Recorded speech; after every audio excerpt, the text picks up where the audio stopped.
A first-class cabin is a world of quiet privilege, a bubble of champagne and polite whispers at 35,000 feet. But when Arthur Sinclair, a man whose tailored suit cost more than a car, saw young David Cole sitting in seat 2A, he decided that privilege was his and his alone. "You can't afford this seat," he sneered loud enough for the entire cabin to hear. "Go back to economy where you belong." He waved imperiously for the flight attendant, demanding they remove the young black man immediately. What he didn't know, and what the crew did, was that David Cole wasn't just any other passenger, and in seconds the kid he tried to humiliate was about to be given an upgrade, and Arthur Sinclair's entire life was about to be downgraded. The Global American Airlines flagship lounge at JFK's Terminal 8 was a sanctuary of hushed tones and clinking glasses. It smelled of expensive, subtle perfume and freshly brewed dark roast coffee. Men in crisp $1,000 shirts murmured into their phones about mergers and market caps, while women with sleek, perfect hair scrolled through tablets, their faces illuminated by the glow of stock tickers. Into this world walked David Cole. He was 21, and to the casual observer, he seemed out of place. He wore dark jeans, a pair of clean but worn sneakers, and a deep blue university hoodie. The logo Caltech Aerospace was discreet. He carried a heavy backpack slung over one shoulder, its weight less from clothes and more from a high-performance laptop, and 2 thick textbooks on fluid dynamics. He felt the eyes of the lounge on him as he found a seat in the corner. He'd never been in a place like this. The ticket booked for him by his sponsors felt like a golden ticket from a fantasy story. He was a long way from his walk-up apartment in Inglewood. He pulled out his phone, a slightly older model with a cracked screen, and texted his mom. "Landed at JFK. In the fancy lounge. It's wild. Boarding the SFO flight soon." A reply came instantly. "Don't let them see that crack in your phone, baby. You belong there. Go get 'em. Love you." He smiled, his nerves settling. He was on his way to the Innovate Tomorrow Tech Conference in San Francisco. He wasn't just attending. He was the guest of honor, the inaugural winner of the Michael Thompson Aviation Innovation Grant. His algorithm, the one he'd coded in his dorm room between shifts at a pizza place, had the potential to save airlines millions in fuel. He was nervous, excited, and overwhelmed. He just had to get through this one last flight. Across the lounge, another man was having a very different experience. Arthur Sinclair, 58, was not relaxed. He was a predator in a cage. He paced the floor, his $5,000 Brioni suit rumpled from a sleepless night. His silver-gray hair was perfectly coiffed, but his face was a mask of crimson stress. He barked into his phone, oblivious to the other passengers. "Damn it, Peterson! I don't care what their quarterly report says. You tell them that Sinclair Data Solutions has the only viable platform. I am flying out to meet Michael Thompson himself tomorrow. When I close this Auratech deal, all those short sellers are going to be ruined. Ruined, you hear me? Now get it done." He snapped the phone shut and huffed, grabbing his leather briefcase. He was a man from old money, stewarding a company that was bleeding cash. His data solutions were in reality outdated. This Auratech deal wasn't just a big deal. It was the only deal. It was a lifeline, and he was flying to San Francisco to grab it. He despised the new money tech world, but he was desperate to be saved by it. "Global American Flight 112 to San Francisco is now boarding, beginning with our global first and first class passengers," a voice chimed over the intercom. Arthur Sinclair grabbed his bag and strode to the front of the line, cutting off a family. He was in 2B. He deserved to be. David Cole heard the announcement, took a deep breath, and shouldered his backpack. He walked to the priority line, his boarding pass on his phone screen. He got in line behind Arthur Sinclair. Sinclair, hearing footsteps, turned. He looked David up and down. The hoodie, the sneakers, the backpack. Sinclair's lip curled in a visible, palpable sneer. He said nothing, but his eyes screamed imposter. They walked down the jet bridge. David loved this part, the smell of jet fuel, the hum of the auxiliary power unit, the sheer magnificent power of the machine. He was an aerospace nerd, and this was his cathedral. He stepped onto the plane, turned left into the first-class cabin, and found his seat, 2A window. He smiled, stowing his backpack in the overhead bin. He was about to sit down when a harsh voice cut through the cabin's quiet music. "Just what in the hell do you think you're doing?" David turned. It was the man from the lounge, Arthur Sinclair. He was standing in the aisle, his face twisted in a mask of outrage. I'm just getting to my seat, sir," David said, confused. "This seat," Sinclair scoffed, jabbing a finger at 2A. "Son, I think you're in the wrong cabin. You can't afford this seat." The words were loud. They echoed. The quiet murmur of the cabin ceased. Every passenger, the woman in 1B, the couple in 3C and 3D, stopped what they were doing and looked. David felt a hot flush of embarrassment crawl up his neck. It was a feeling he knew well, but one he had hoped to one day escape. "My boarding pass says 2A, sir. I'm in the right place." "Don't lie to me," Sinclair snapped. "This cabin is for paying customers, not people who wander in from the back. I'm sure your actual seat is in row 45 next to the lavatory. Now go on. Get back to economy where you belong." Sinclair was puffed up, playing to an audience he assumed agreed with him. He was the self-appointed guardian of privilege, and he had just found a trespasser. "Sir, I'm not—" David tried to protest to show his phone. "Flight attendant," Sinclair bellowed, waving his hand. "Flight attendant, we have a problem here. This, boy has snuck into first class and is refusing to leave." From the front galley, a flight attendant emerged. She was in her late 40s with a calm, professional poise that suggested she had seen everything. Her name tag read, Sarah Jenkins. "Is there a problem, sir?" she asked, her voice even. "Yes, there's a problem," Sinclair declared, gesturing at David as if he were a piece of luggage. "This kid is in my seat. Well, not my seat, but he's in 2A, and he clearly doesn't belong here. He needs to be removed. I'm sure you have procedures for this." Sarah Jenkins turned her professional gaze from Sinclair to David. She didn't look at David with suspicion. She looked at him with an unreadable neutral expression. "Sir, may I see your boarding pass, please?" "Yes, of course," David said, his voice trembling slightly with humiliation. He held up his phone. Sarah took the phone and scanned the QR code with her own device. She looked at her screen and then back at David. Her neutral expression ever so slightly changed.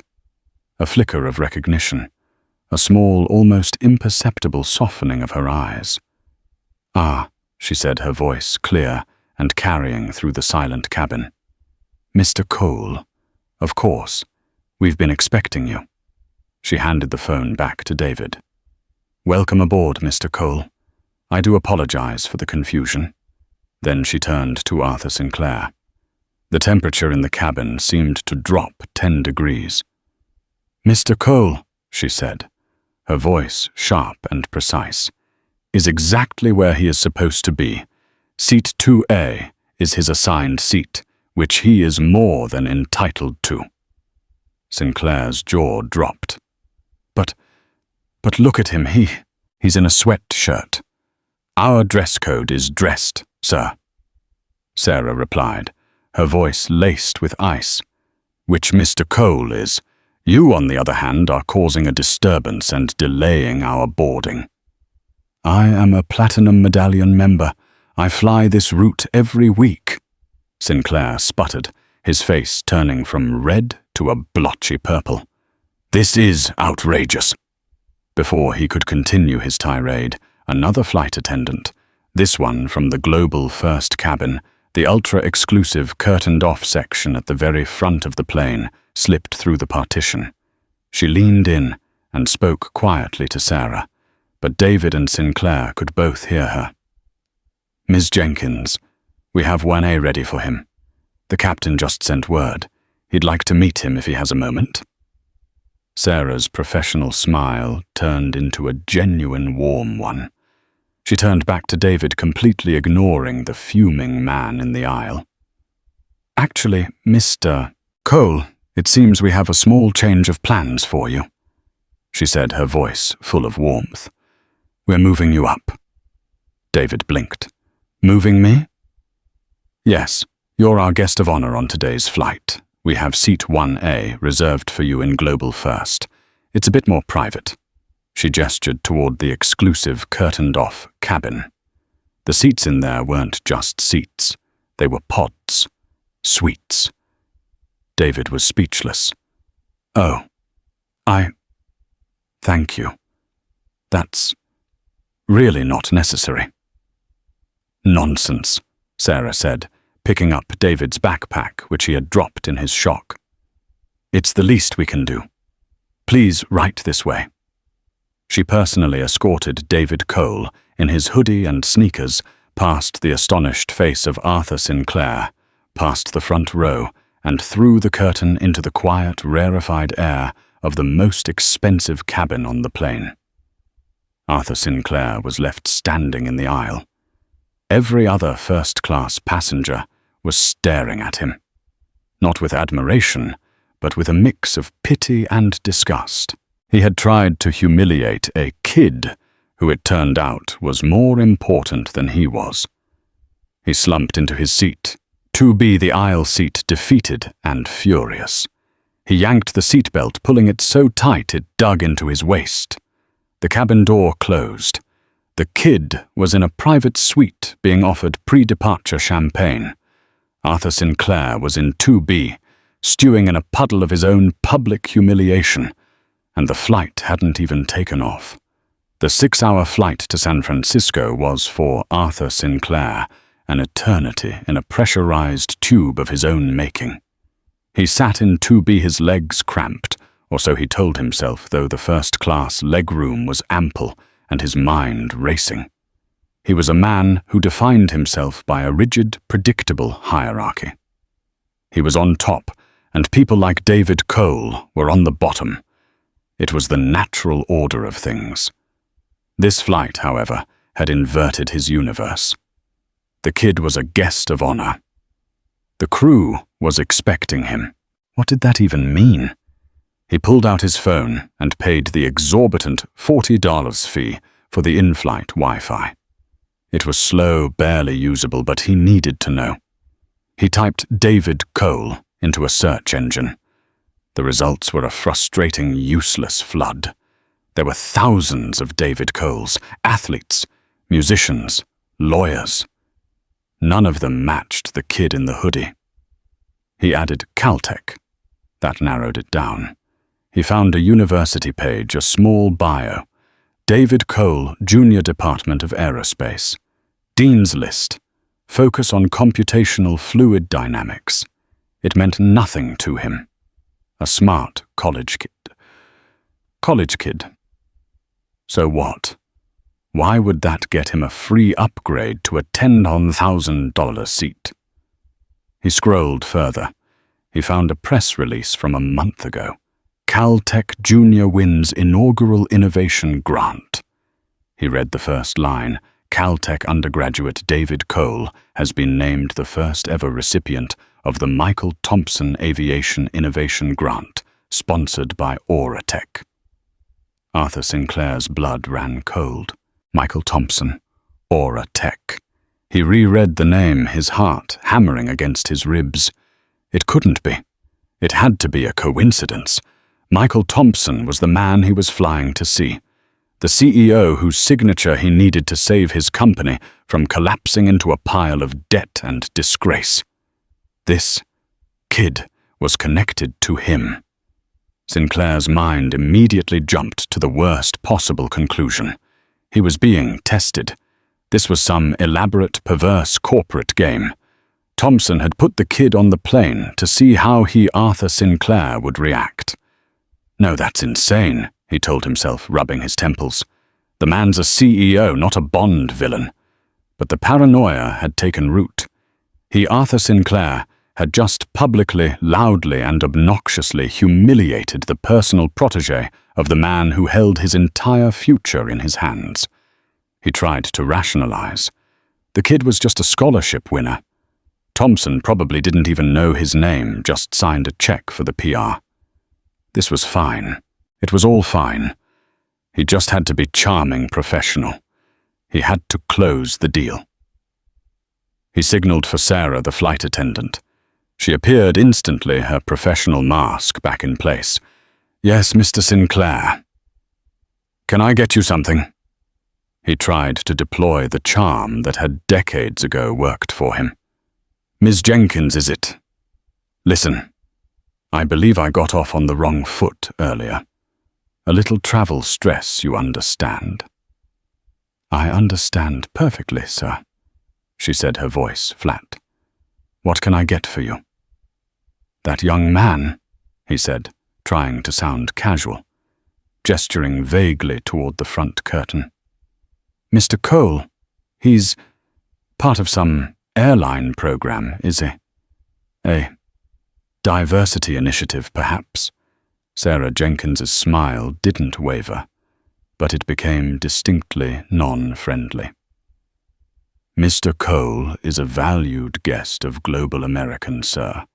We partner with many of our corporate clients. I'm sure you understand." Corporate clients. The words hit him like a punch. "He's a guest of Auratech," he whispered. "As I said, Mr. Cole is a valued guest. Now, if you'll excuse me, I have other passengers to attend to." She turned and walked away before he could ask another question. He was doomed. For the rest of the flight, Arthur Sinclair didn't move. He didn't order another drink. He didn't eat the artisanal, chef-designed meal. He just stared at the seat back in front of him, the words valued guest and corporate clients playing a funeral march in his head. He was a man who had built his life on a foundation of unearned confidence and inherited privilege. And with a few casually cruel words, he felt that foundation cracking beneath his feet, all at 35,000 feet. While Arthur Sinclair was having a 6-hour panic attack in seat 2B, David Cole was experiencing a different kind of unreality. The Global First Suite was less a seat and more a small office. It had a closing door for privacy, a 24-inch screen, a lie-flat bed with a mattress topper, and a flight attendant who had introduced herself as your dedicated attendant for this flight. David had spent the first 20 minutes just exploring the features. The automated window shades, the noise-cancelling headphones that were better than his own, the little amenity kit with high-end moisturizers.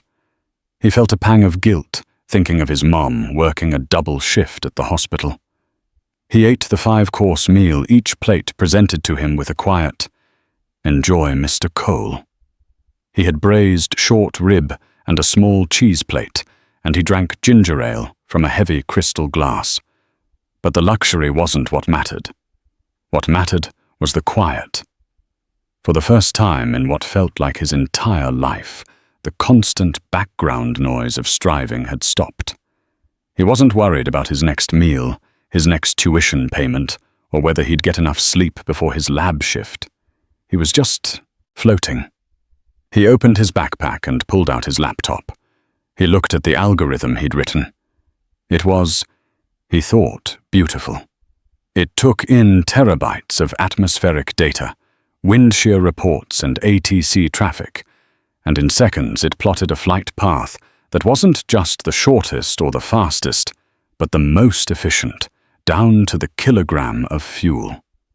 It was a complex, elegant piece of code that had come to him in a flurry of 300 AM coding sessions, and it had worked.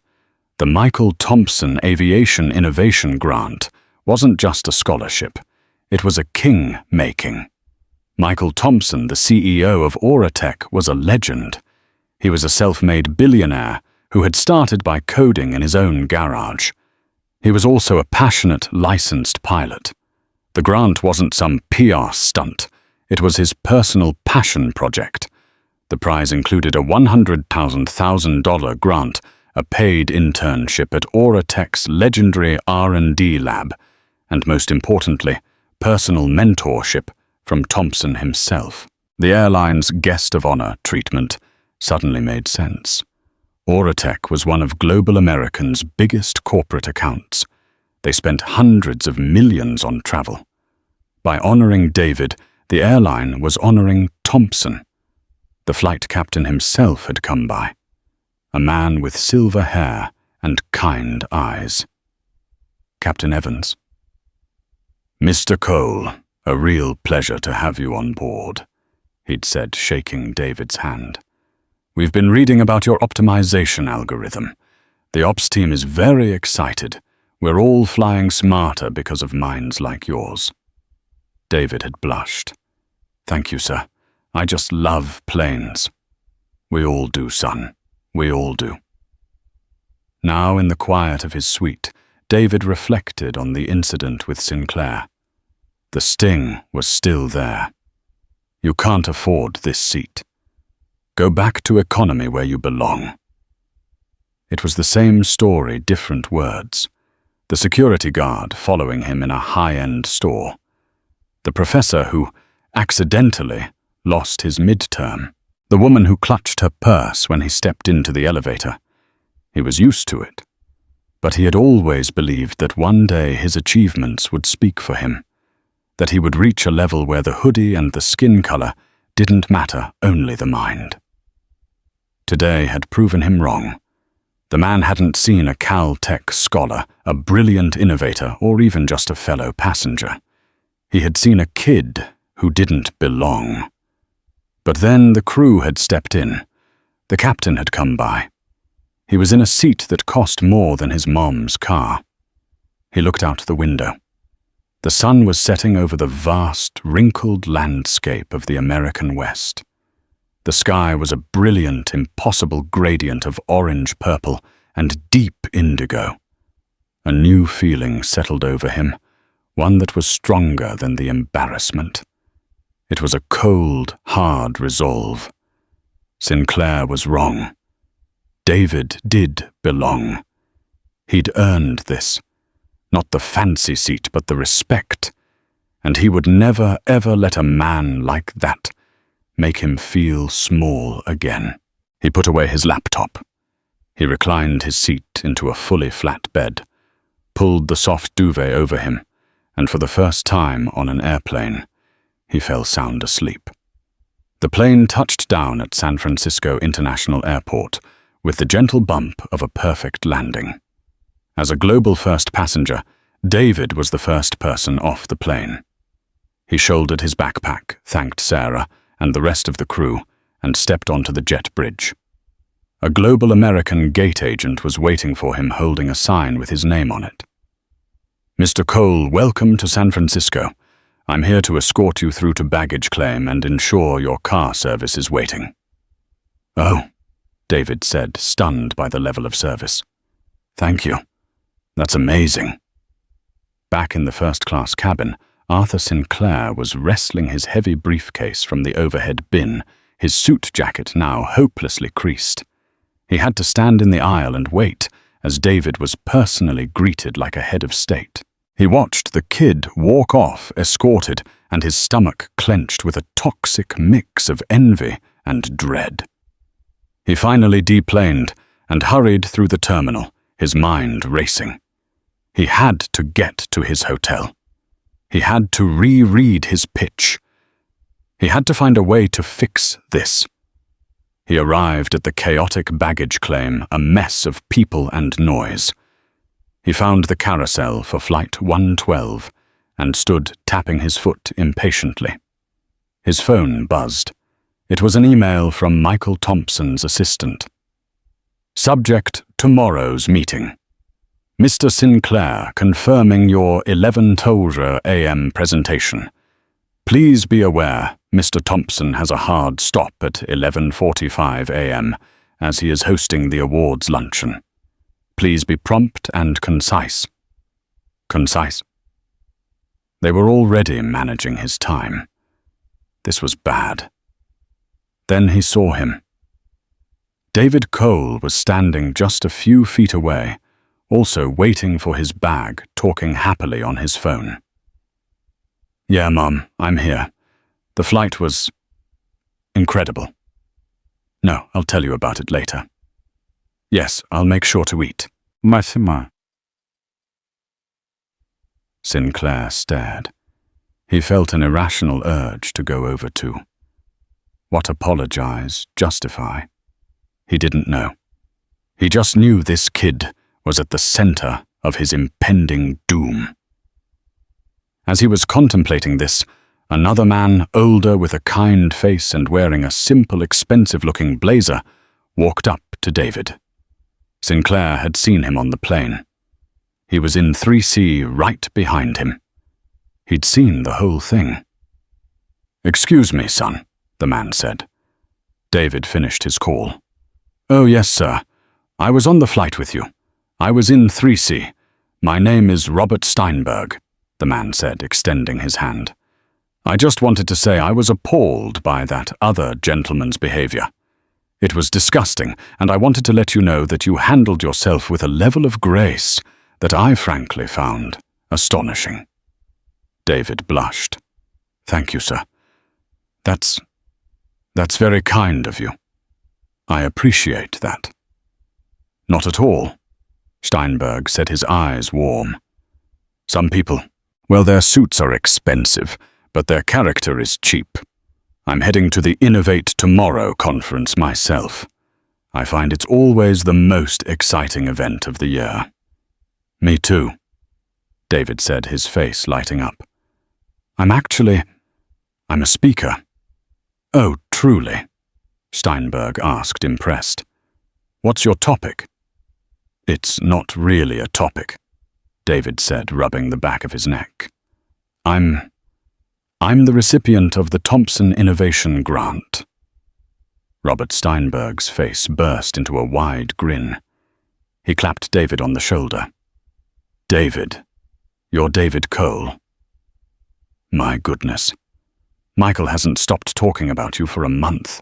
He says your code is the most elegant thing he's seen in a decade." "Robert Steinberg," he said, shaking his hand again more firmly. "I'm on the board at Auratech." Arthur Sinclair, standing 10 feet away, felt the floor drop out from under him. A board member.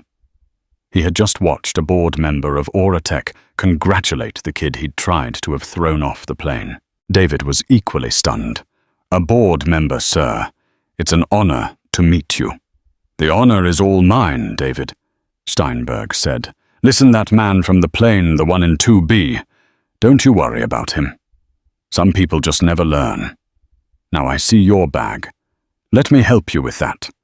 We have to make sure you get to your hotel. Michael would have my head if I let his guest of honor wander around its FO alone."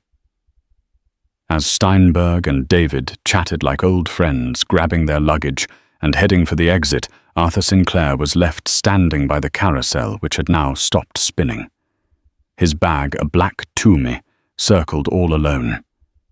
He was alone. And he had a terrible sinking feeling that his bag wasn't the only thing that had been left behind. The next morning, the Moscone Center was a symphony of nervous energy and ambition. The Innovate Tomorrow conference was the center of the tech universe, a place where fortunes were made and companies were born or died. Arthur Sinclair was in the latter category, and he knew it. He'd spent the entire night in his hotel room at the St. Regis, not sleeping but frantically retooling his presentation. He'd torn out the standard "About Us" slides and tried to replace them with forward-looking, innovative buzzwords. Synergy, AI-driven, cloud-native. The words felt hollow even to him. His company was a dinosaur, and he was here to beg for a meteor to miss. He arrived at the conference center at 9:00 a.m. for his 11:00 a.m. meeting. His hands were clammy. He'd had his suit pressed, but he still felt rumpled. He made his way to the Auratech Future Forward Pavilion, a massive, gleaming white space. He saw a familiar face, Robert Steinberg, the board member from the airport, standing near the coffee bar, talking to a group of executives. This was his chance. A pre-meeting. He could apologize, smooth things over, explain. He could fix this. He plastered a smile on his face, straightened his tie, and approached the group. "Mr. Steinberg, a pleasure to see you again," he said, his voice a half-octave too high. Robert Steinberg turned. The warmth he'd shown David was gone.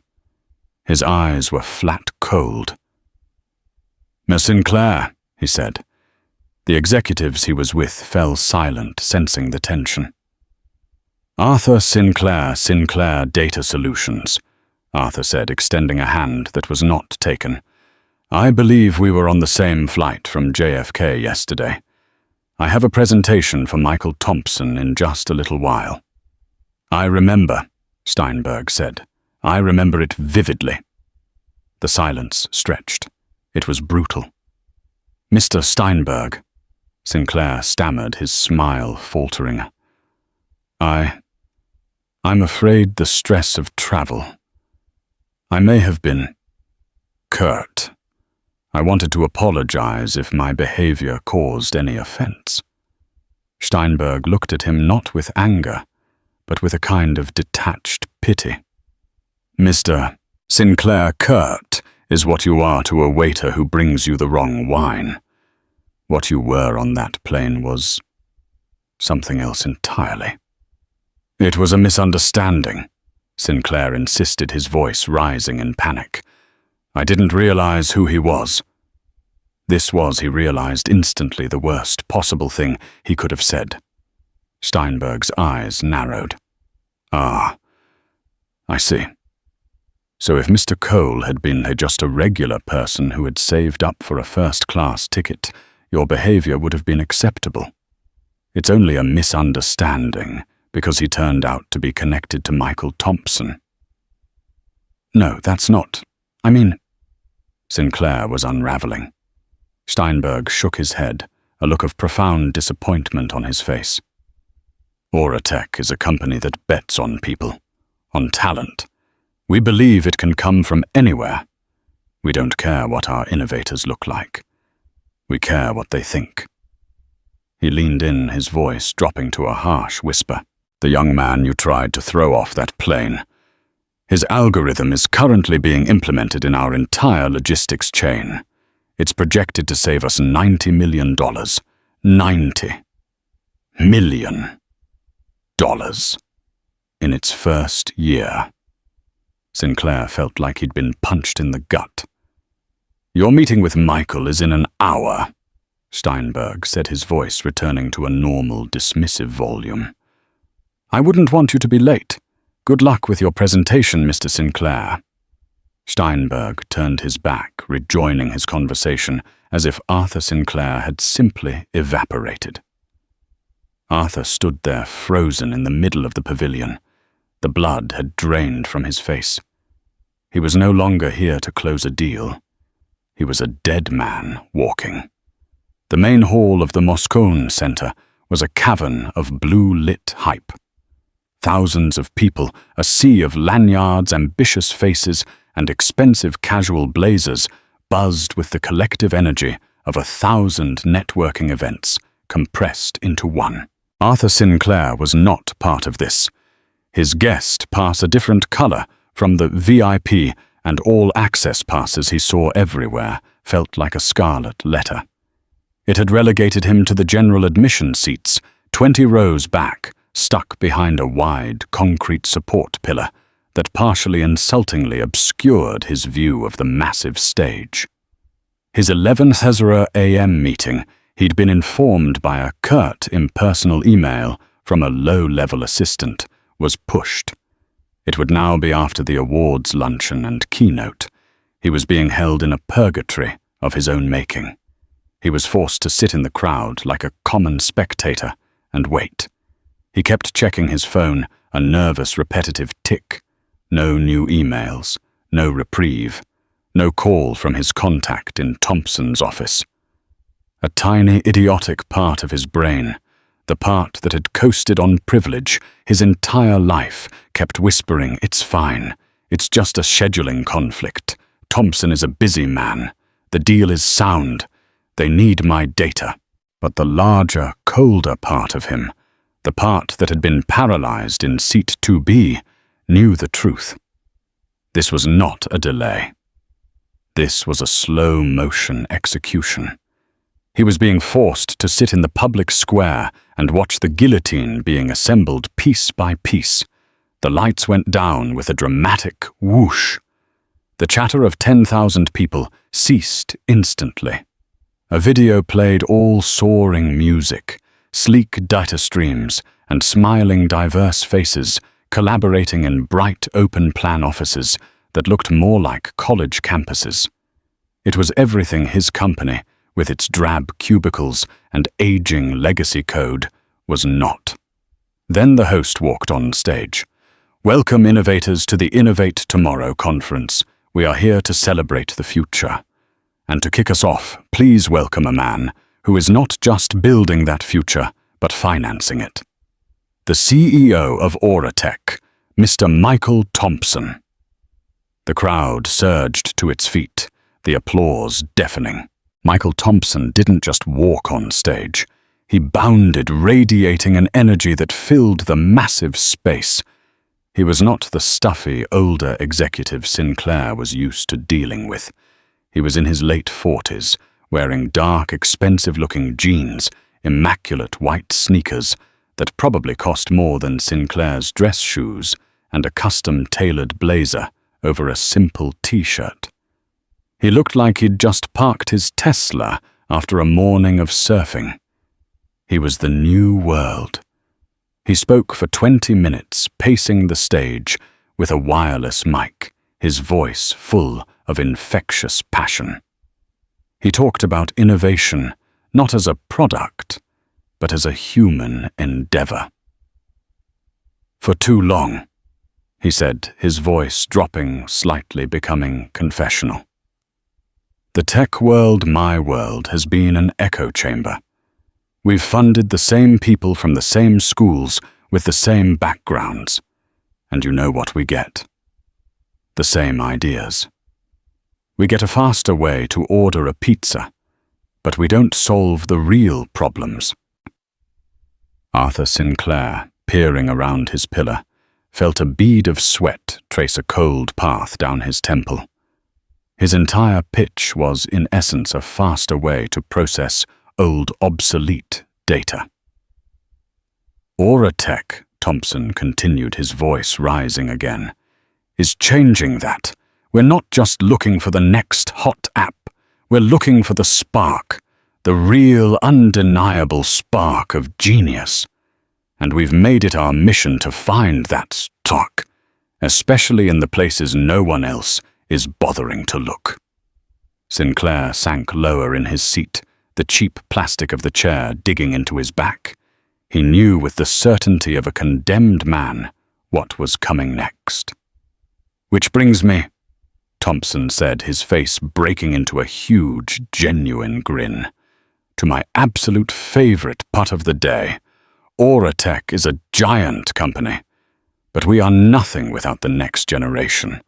We are nothing without the dreamers in dorm rooms, the kids in garages, the minds who see the world differently. That's why we started the Thompson Innovation Grant, to find the one who's got the spark." Thompson paused, taking a sip of water, letting the anticipation build. "This year's recipient," he went on, "is a brilliant young man from Caltech. He didn't just improve a system. He tore it down and rebuilt it from scratch. His algorithm for flight path optimization. Well, my CFO is in love with him because it's projected to save this company $90 million in the first year alone." A collective gasp, then a burst of applause rippled through the audience.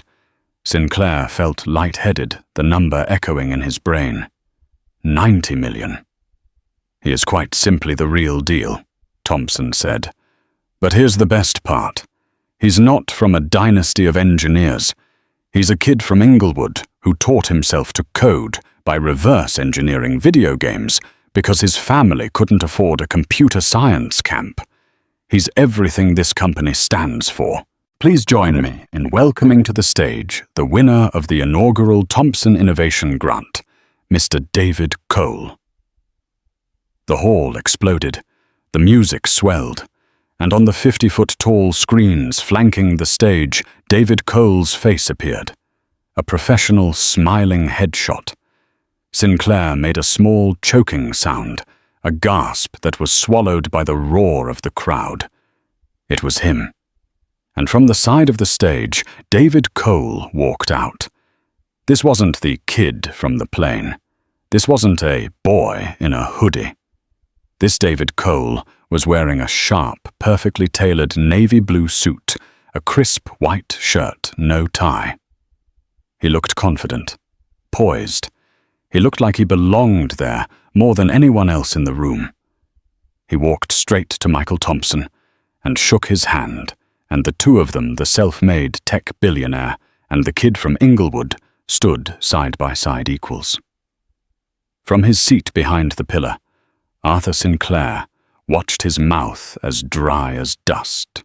He was staring at the boy he'd told to go back to economy.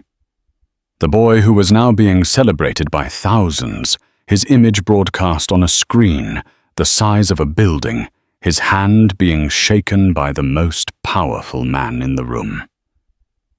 David stepped to the microphone, the applause feeding on his genuine, slightly overwhelmed smile finally died down. "Wow," David said, his voice clear and steady, ringing out over the thousands of people. "Thank you, Mr. Thompson. Thank you, Auratech. This is overwhelming." He gave his speech.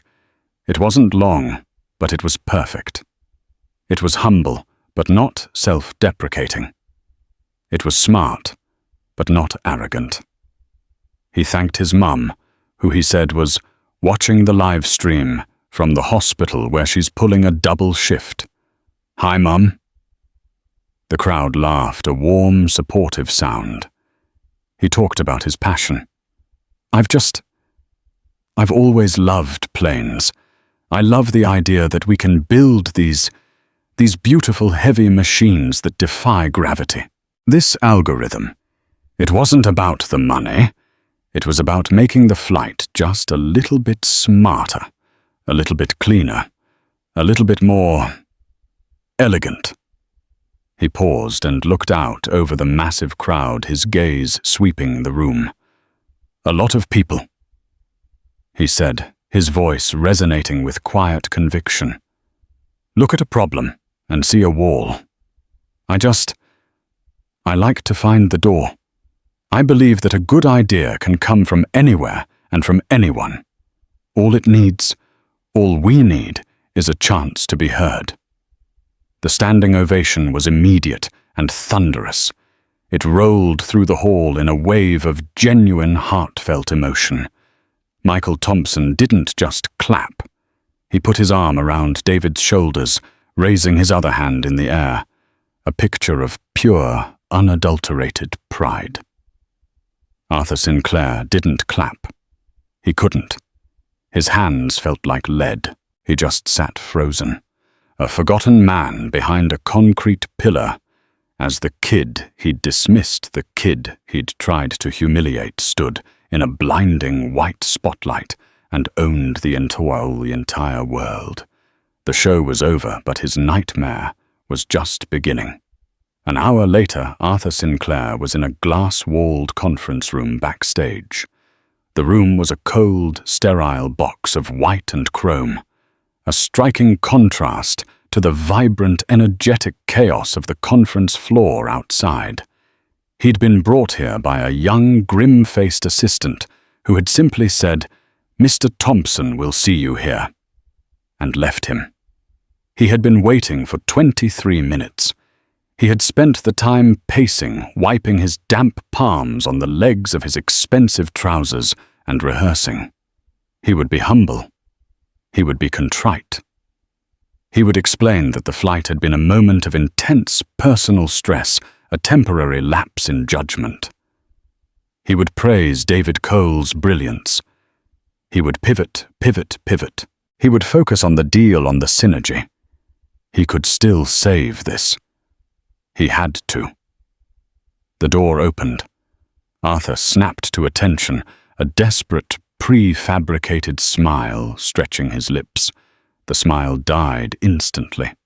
Michael Thompson walked in. He was not smiling. His face, so charismatic and warm on stage, was now a mask of ice-cold authority. His energy had shifted from a bonfire to a glacier. Behind him, a silent shadow, was Robert Steinberg, the board member.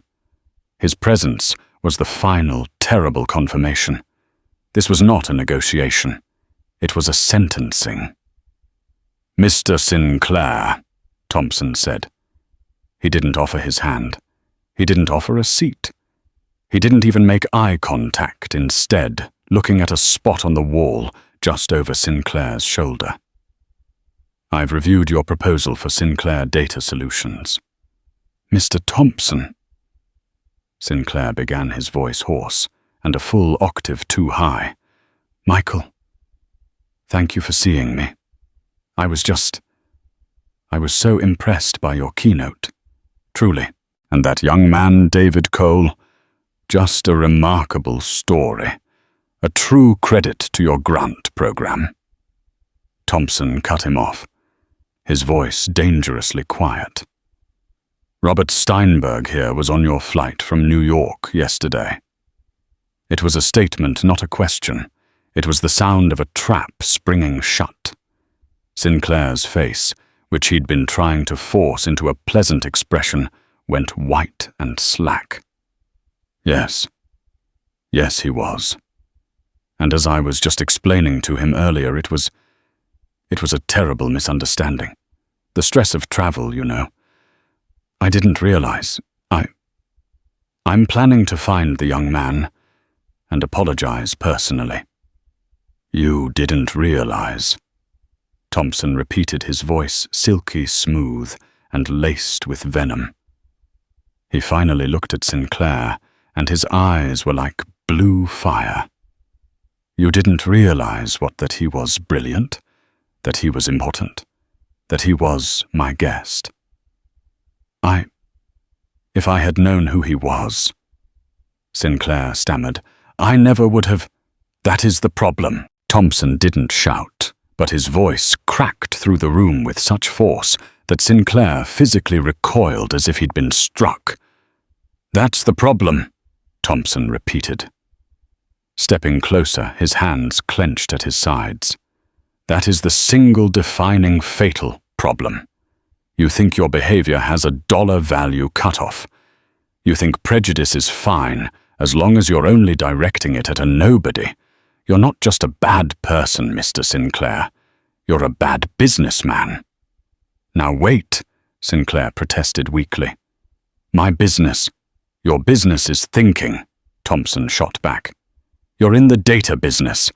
How can I possibly trust your data solutions when you can't even correctly process the data right in front of your own face? You saw a young black man in a hoodie and your entire system, your brain, blue-screened.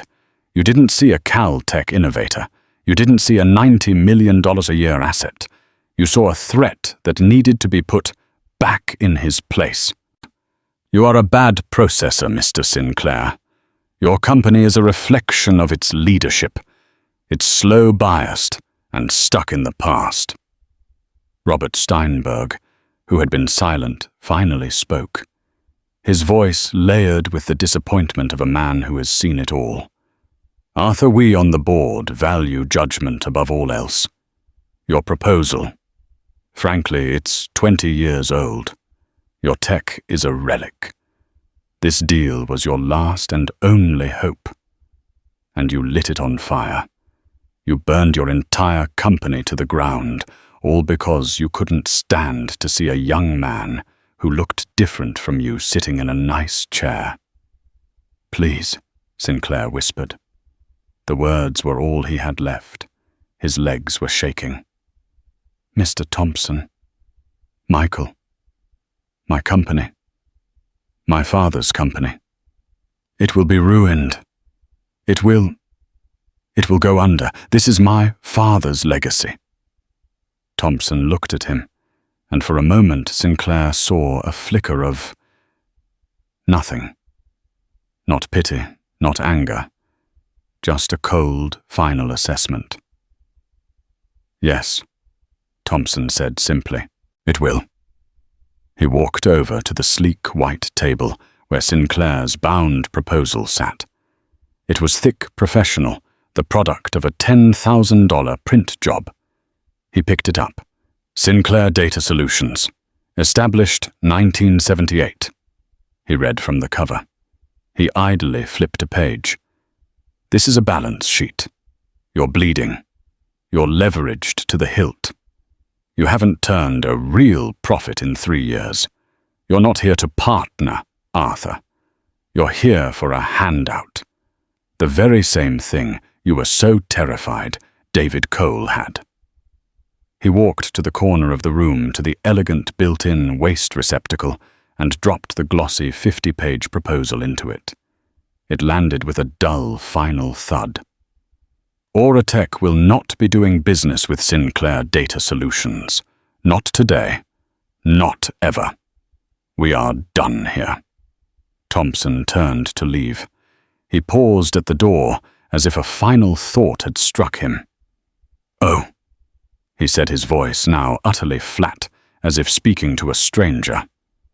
"My assistant will validate your parking." Thompson and Steinberg walked out, leaving the door open. Arthur Sinclair stood there for a full minute, unable to move a hollow man in a glass box. It was over. His company, his inheritance, his father's legacy, his entire life's work, all gone. Erased. Destroyed by his own casual, unthinking cruelty on a 6-hour flight. Eventually his legs began to work. He gathered his empty leather briefcase, his hands trembling so badly he could barely work the brass latch. He walked out of the room, a ghost. The noise of the conference hit him like a physical blow. The air was thick with optimism, with laughter, with the buzz of 1,000 deals being made. He was a dead man, walking through a land of the living. He crossed the main conference lobby, his eyes on the floor, his only goal the exit sign. He had to get out. But then he saw it. A crowd, a large one, circled in the center of the atrium. There was laughter, applause, a palpable aura of excitement. He looked and his heart seized. In the center of it was David Cole. He wasn't just being congratulated, he was holding court. He looked energized, happy, and completely at ease. He was surrounded. A woman with a Sequoia Venture Capital lanyard was handing him her card. A gray-haired man with a Global American Airlines corporate executive pin was shaking his hand, laughing. A journalist was scribbling in a notepad. David was the sun, and these people, the most powerful in the industry, were planets all desperate to be in his orbit. Sinclair froze, wanting to just disappear, to melt into the floor. He was a specter at the feast. And then, as if sensing his gaze, the The crowd around David parted for a half-second. David looked up, and his eyes met Sinclair's from across the atrium. Sinclair was trapped. He expected something. A glare of hatred, a smirk of triumph, a look of pity. David gave him none of those. He just looked at him. His face was not angry. It was not smug. It was calm, clear, and assessing. It was the look a scientist gives a failed experiment, an equation that didn't balance a thing that was no longer relevant. Then David Cole gave a small, almost imperceptible nod. It wasn't a nod of forgiveness. It wasn't a gotcha. It was a nod of dismissal. A final goodbye. It was the universe itself, in that one tiny gesture, telling Arthur Sinclair that he was no longer part of the equation. David turned back to the venture capitalist, back to the airline executive, back to his new, bright, limitless future. The circle of success closed, and Arthur Sinclair was left on the outside completely and utterly alone. And just like that, Arthur Sinclair's world, built on a lifetime of arrogance and entitlement, collapsed. He didn't just lose a deal, he lost his future. He learned the hard way that the only thing that travels faster than a jet engine is karma. David Cole, the young man he judged in a fraction of a second, held the key to his survival. And Sinclair's own prejudice made him throw it away. He walked out of that conference with nothing but a validated parking ticket, while David walked into a future where he would never have to prove he belongs again. It just goes to show the character you display at 30,000 feet is the same character that defines you on the ground. And sometimes the person you think belongs in economy is actually the one flying leagues above you. What did you think of Arthur's hard-hitting karma? Let me know in the comments below. Have you ever seen someone get put in their place so perfectly? This is a powerful reminder to never ever judge a book by its cover. If you loved this story and want to see more real-life drama, please hit that like button. Share it with a friend who needs to see this, and most importantly, click subscribe and ring that bell. We have new stories coming every week, and you don't want to miss what happens next. Thanks for watching.